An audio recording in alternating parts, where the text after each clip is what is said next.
Maggot was a biker and drove his motorcycle very fast. Drove a big chop Pilot with a gang color jacket and ran down citizens for laughs. He had an old lady named Petula who packed an automatic 45 gun. They had just come up from California where they'd shot 6 cops for fun. Jake, he thought he was the best there was, as down the interstate he saw, till the day he tangled with the county sheriff, who they all called 104.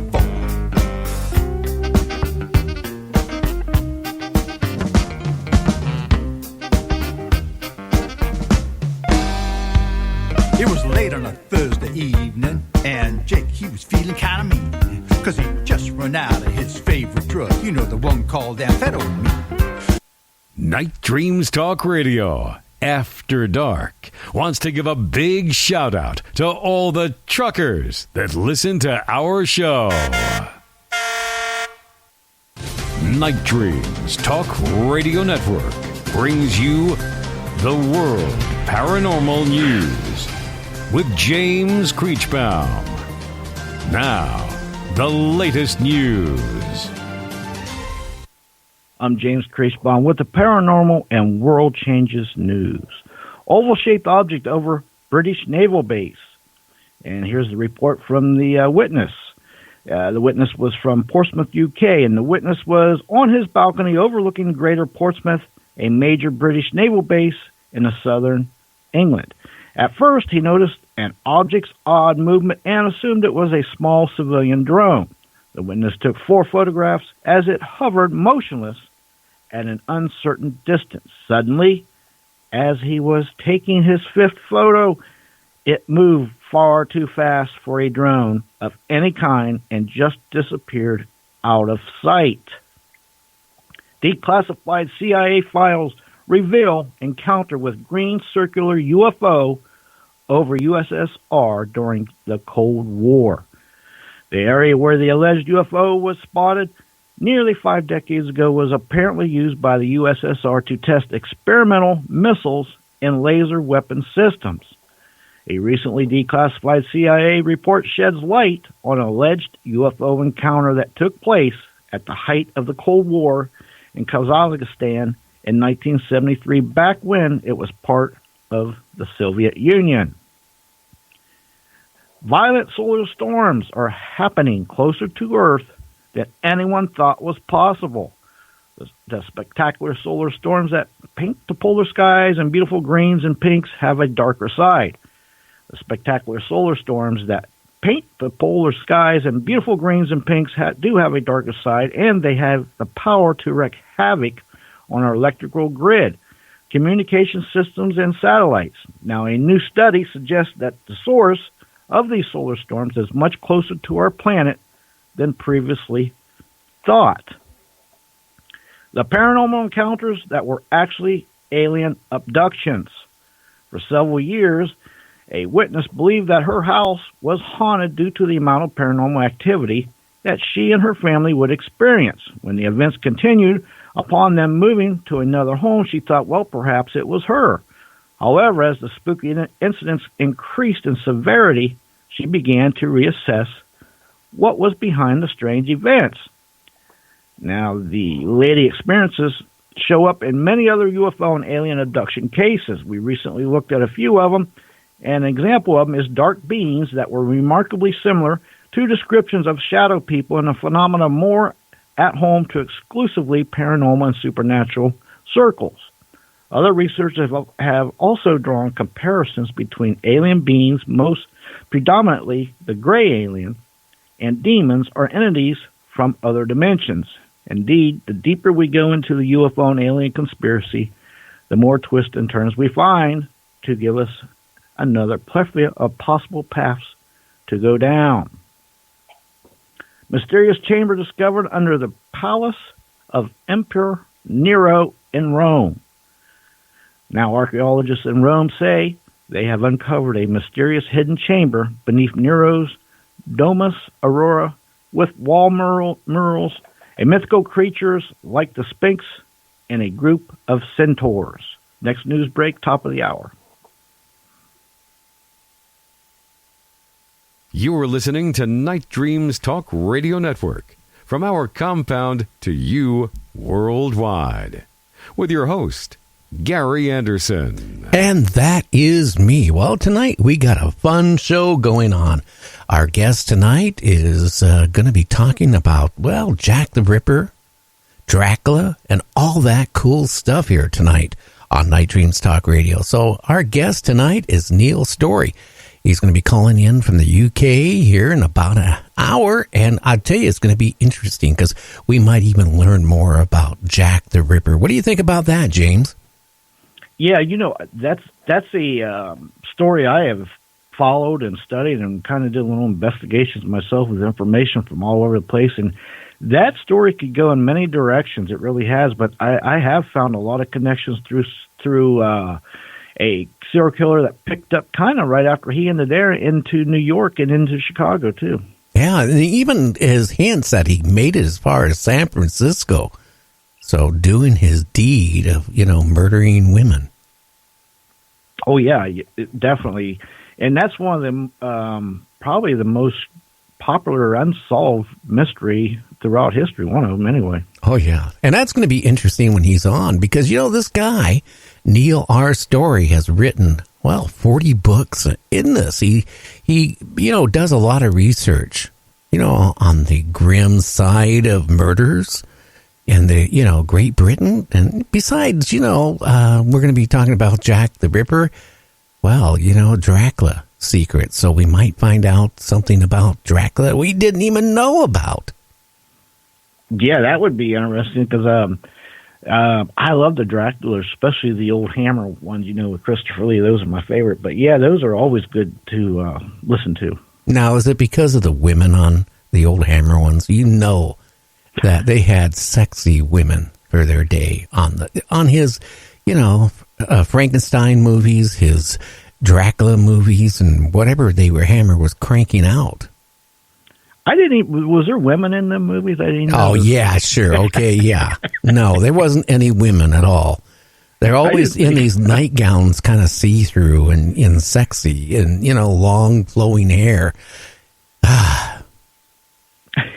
I didn't notice. I'm going to check those out next time. Yeah, sure. You're lying right now. Your nose is getting big, my friend. You got a camera in here somewhere? Probably do. It's probably on your computer system. Well, you know what? Men are being caught on hitching a ride on the back of buses in Baltimore.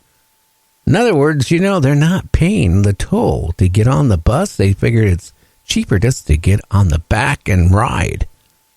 Not very safe. Not a smart move. I mean, if that bus had to slam its brakes on, you're not going to be on the back of that bus very long. No, you're going to be like one of them flies against the window as you slide down like the old Wile E. Coyote in the Roadrunner movie cartoons. But you at least get a pair of inline skates or something, or a skateboard, make it a little easier. Yeah, that wouldn't be safe either. But you know what? A guy needs a cigarette lighter. So he heads down to his local little store and buys a lottery ticket.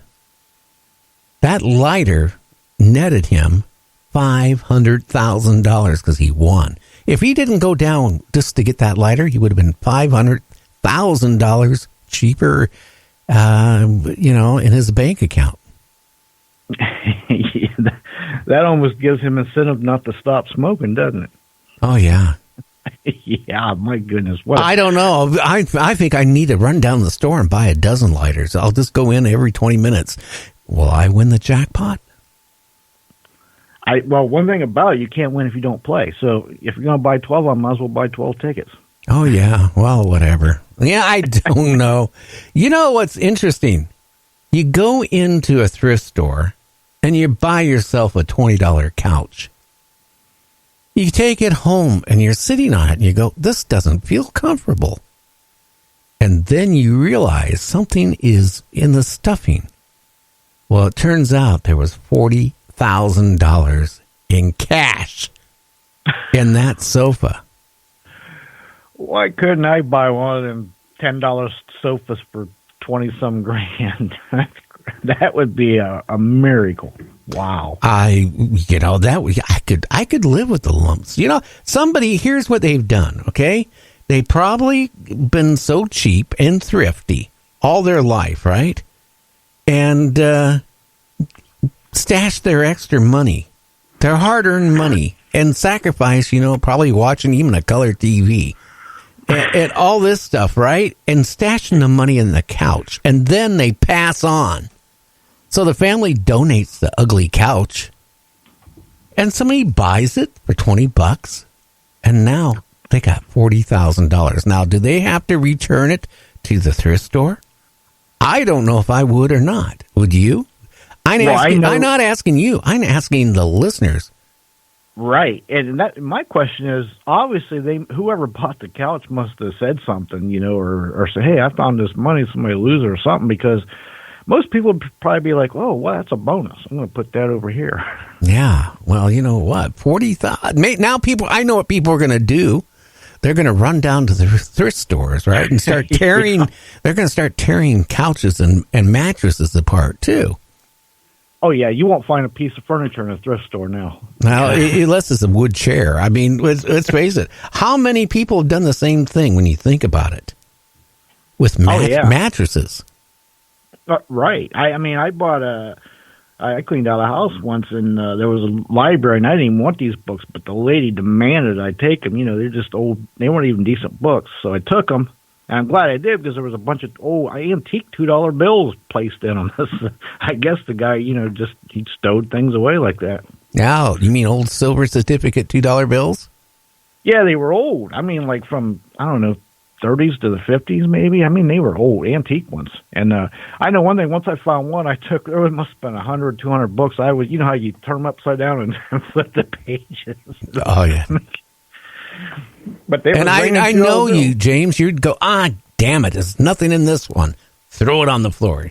You go, nothing in that one. Oh, here's a $2 one. I know you. Yeah, and then then you get done. And you go, oh wow, I got $34. I think I found 20. I think there was 25 or 30 of them, all told. But I had to go through like a couple hundred books to get them. But it was all right. I don't care. But they were worth more than $2 because they were antique. You know what I mean? Yeah. Well, yeah, to collectors and stuff like that. Yeah. See, if you would have held on to them now, they would have been worth a lot more. So you should have stuffed them in your couch. I know, because that was like 20-some years ago. I should have just stuffed them in my couch. You're right. And just, been sitting there. People be like, boy, this is a lumpy couch. I'm like, yeah, you don't want to sit there. Sit over here. Yeah. Well, I don't know. $40,000. I wonder what that would feel like on a couch. Oh, that'd feel like heaven. Yeah, probably. I could live with but again, with people stuff in mattress, I wonder how many mattresses go to the dump that have money tucked into them. That's a good question. Speaking of furniture, that squirrel that you've been reporting on, these squirrels. About the one that would ring the doorbell, or a different one? I think it's a different. This one that's near Tampa, Florida. This one got in the house and was tearing up the house, but it was terrorizing the people in the house and terrorizing the family's 9-year-old son too. But they had videos, and when they're not home, the one squirrel would like to hang out on the couch, and the other one likes to hang out on the recliner. Do they go to the empty beer cans and try to get anything out? No, but boy, they sure tore up the house and stuff. And so they finally, this is a condominium, and they're complaining. So finally, the owner of the condominium set up these traps, but the squirrels are too smart for them, and they're getting more aggressive. And they just like taking over their home. They're just taking over their home. The traps don't fool them or nothing, so they don't know what they're going to do about these squirrels that moved in. Well, I mean, I think we don't give enough credit to the intelligence of some of these, subspecies.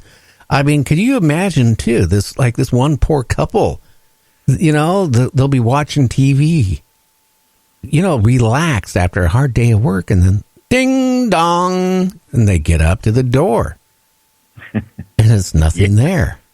And this goes on for weeks, and, all times of day and all times of late at night. So they put out a video camera, and they found out it was a squirrel. Maybe the guy hit the squirrel while he was driving, or anyway, the squirrel was mad at him. But it was intelligent enough to figure out, hey, this is a door button, and it literally would go up and push the button and take off running.